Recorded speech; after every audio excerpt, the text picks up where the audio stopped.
bude yan locality gaskiya this point Ali Jita ya ja ne wato uwar gida mu ne locality kenan la ilaha illallah jama'a mi maka ne mu maza Ali Jita nace mi maka naga capacity nan da authority nan duk karkashin kafan mu suke ma wai mu mi maka mi maza suka maka ne Ali Jita.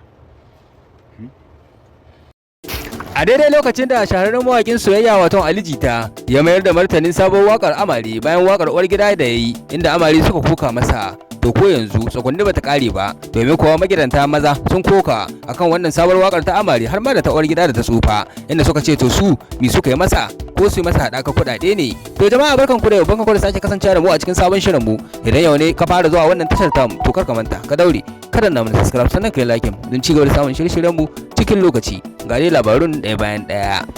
Sanin kowa ne shahararren mawaki Ali Jita ya yi wakar uwar gida, wakar da ta samu karɓuwa nan take ta kuma kalwada shafukan sada zumunta baki ɗaya, inda uwayen gida a gidajen auren su suke taka leda tare da rawar wakar tare da dangin su da ƴan uwansu domin a musguna ma amarya.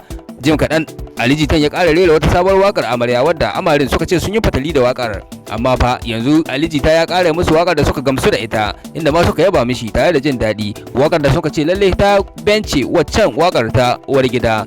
Sai dai ta bangaren mazaje kuwa magidantan sun fito sun koka ma Ali Jita kan nuna bambanci da kyama da ya yi musu duk da kasancewar sa jinsin namiji.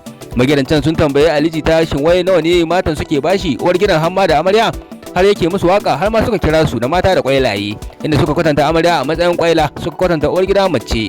Yanzu haka magidantan sun koka da cewa wajibi ne Ali Jita ya waiwayo su ma ya musu irin kalar tasu waka. To ko me za ku ce? Kuna iya tufa albarkacin bakin ku a karkashin comment section. Da kuma wannan muka zo karshen wannan shirin namu na yanzu. Idan yau ne ka fara zuwa wannan tashar tamu to kar ka manta ka daure ka danna mana subscribe sannan ka yi like don ci gaba da samun shirye-shiryen mu cikin lokaci. Mun gode da lokacin kallo. A huta lafiya.